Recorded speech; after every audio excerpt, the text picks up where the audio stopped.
एक घने और हरे भरे जंगल में जहां पेड़ों की छांव गहरी थी, वहां शेर रहता था, जो पूरे जंगल का शक्तिशाली राजा था। एक दोपहर अपने राजसी गौरव के साथ राजा एक बड़े ठंडे पत्थर पर गहरी नींद में सो रहा था। उसी जंगल में एक नन्हा फुर्तीला चूहा भी रहता था। वह अपनी मस्ती में उछलता कूदता भागा जा रहा था। अनजाने में वह सीधा राजा के पास पहुंचा और खेलने के उत्साह में सीधे सोते हुए शेर के ऊपर चढ़ गया। चूहे के पैरों की आहट से राजा की आंख खुल गई। उसकी नींद टूटी और उसकी आंखें गुस्से से लाल हो गई। शेर ने भयानक दहाड़ मारी और एक ही झटके में उस नन्हे चूहे को अपने विशाल पंजे के नीचे दबा लिया। मौत सामने देखकर चूहा थरथरा उठा।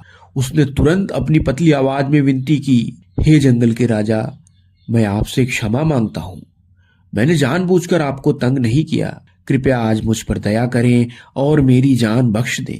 मैं वादा करता हूँ एक दिन मैं आपके इस उपकार का बदला जरूर चुकाऊंगा और आपकी मदद करूंगा। शेर ने चूहे की बात सुनी और एक जोर का ठहाका लगाया। तुम एक नन्हा सा जीव मेरी क्या मदद करेगा? वह हंसा, मगर राजा का दिल बड़ा था। उसे उस छोटे से जीव पर दया आ गई। एक गहरी सांस लेकर उसने पंजा हटाया और चूहे से कहा, जाओ, मैंने तुम्हें आजाद कर दिया।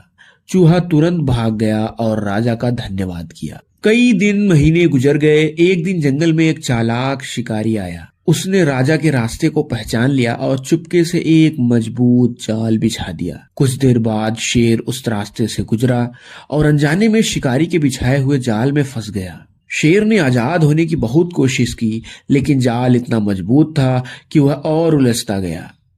राजा अब दर्द और निराशा में पूरी ताकत से दहाड़ने लगा। उसकी गूंज पूरे जंगल में फैल गई। दहाड़ सुनकर छोटा चूहा सतर्क हो गया।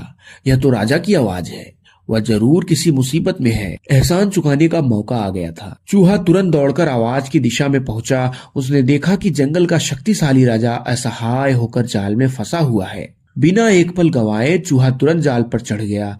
उसने अपनी तेज और धारदार दांतों का इस्तेमाल किया और जाल की मजबूत रस्सियों को तेजी से काटना शुरू कर दिया। एक रस्सी, फिर दूसरी और तीसरी। कुछ ही देर में जाल का बड़ा हिस्सा कट गया और शेर आजाद हो गया।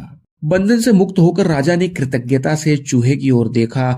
उसकी आंखों में अब गर्व नहीं बल्कि सच्ची दोस्ती थी। शेर ने कहा, मेरे प्यारे दोस्त, मैं कितना मूर्ख था कि मैंने तुम्हें तुम्हारे आकार से आंका।